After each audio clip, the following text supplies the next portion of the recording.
career today. From in STD Home. Class, please welcome Boy. Hello po. Ako po si Bon. Sana po. Makisama niyo ako. Gusto ko ba niya magsalita? Yung pinutahin mo, bago entertainment ako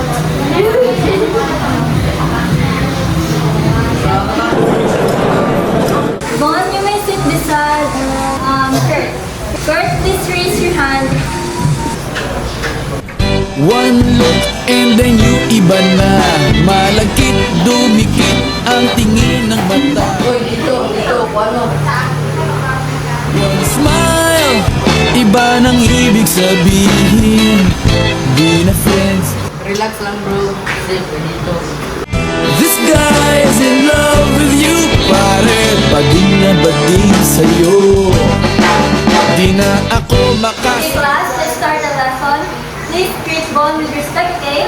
Ayoko ng pambubuli, ha? Clear?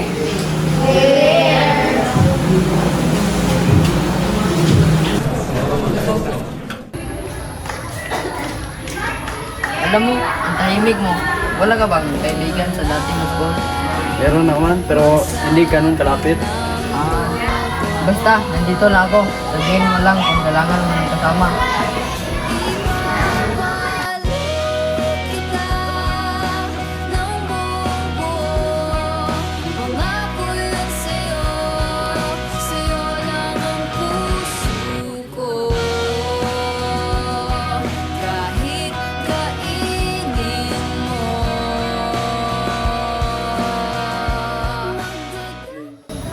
Sige, salamat po.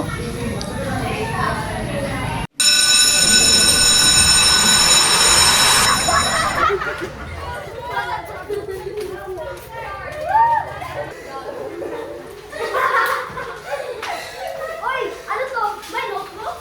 Hala! Baka diary? Buksan na natin. Guys, pangalan ni Kurt nakasulat dito. As long as Kurt is here, I feel safe. Ay, may pa-false feelings. Confirm, in love si Bon kay Kurt. Pwede na. Hindi?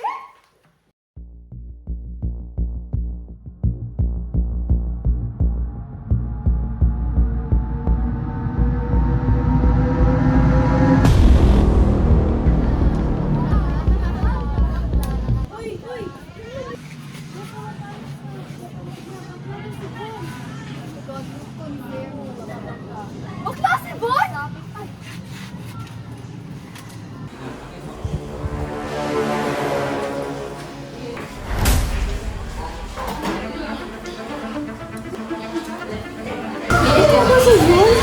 Bakit ang desk?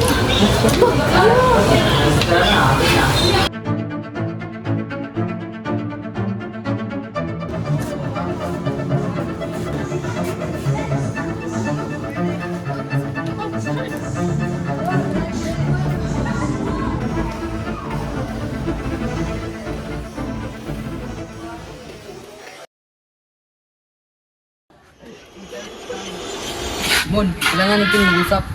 Bakit? May problema ba?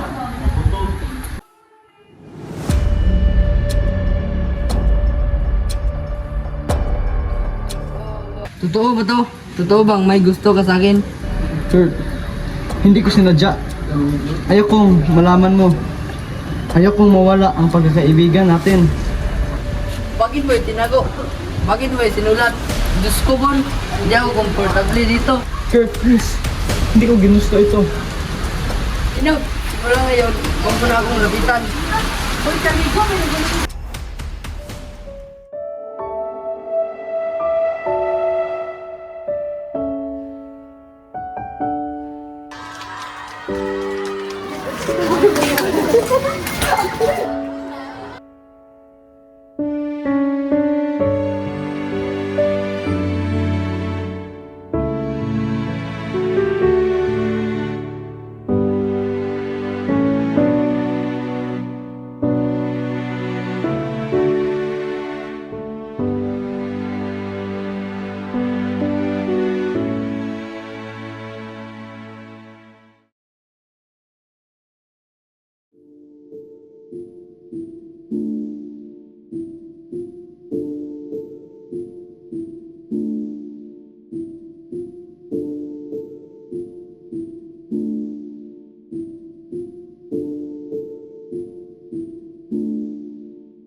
Ingat ka. Baka may lagyan sa'yo. Babae ka na siya.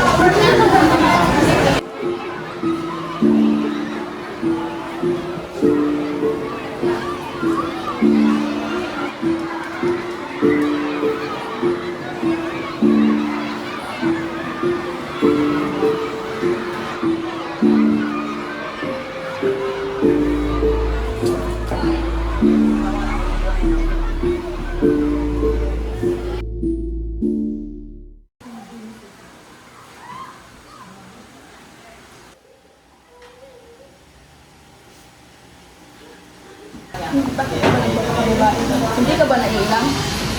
Ma, hindi ko naman sinasaktan kahit sino. Pwedeng mahalin niyo lang ako. Kung kahit sino ako. Itigil mo yan, wala akong anak na bakla! Kung hindi niyo akong kayang tanggapin, sana hindi niyo na ako pinalaki. Tama si Kuya, kayo ang mali.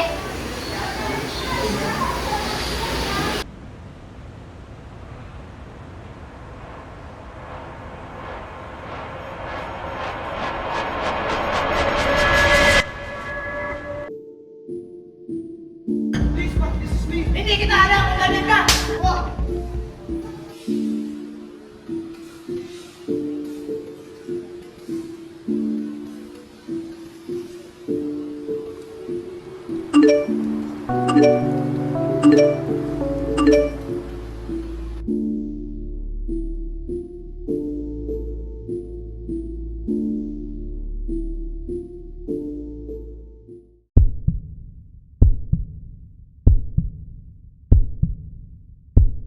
Kuya, stop!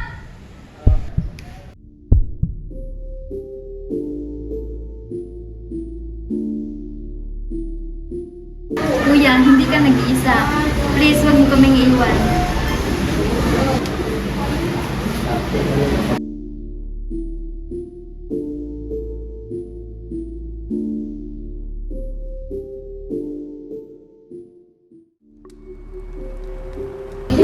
Buwan na lang, patawaran mo kami. Hindi namin naisip kung gaano kasalit yung sinabi namin. Ayaw ka namin mawala. Kahit pa paano, anak ka namin.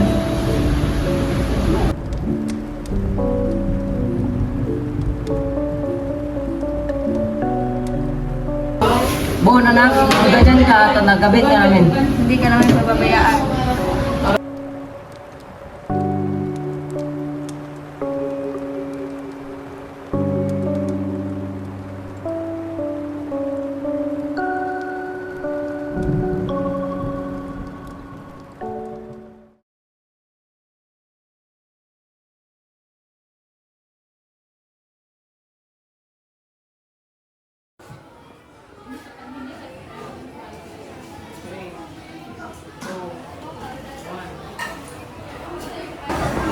Guys, sumobra yata tayo.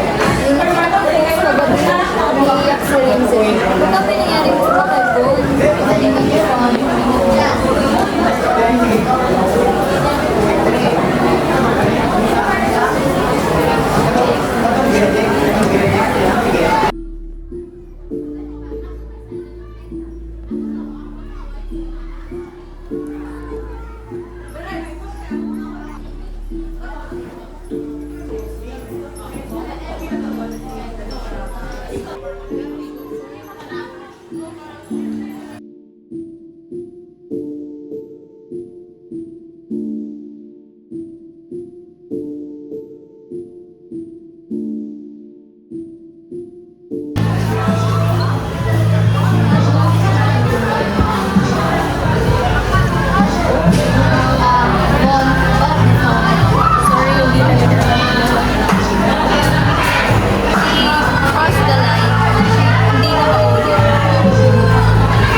Replyan mo.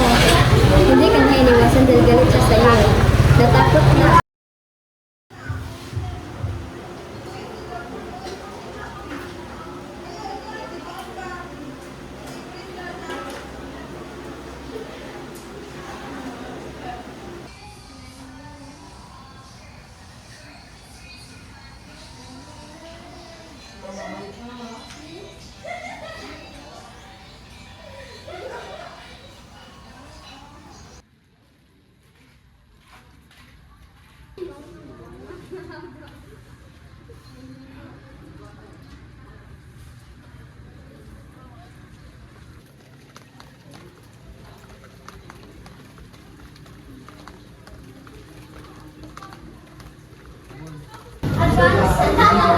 Awat yan galit ako.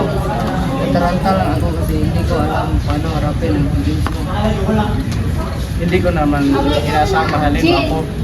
Gusto ko lang maintindihan mo ako.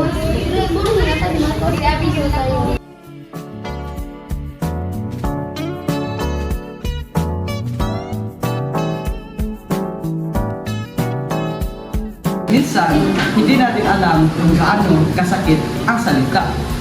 Pero ang tunay na lakas ay yung tumayo ka muli.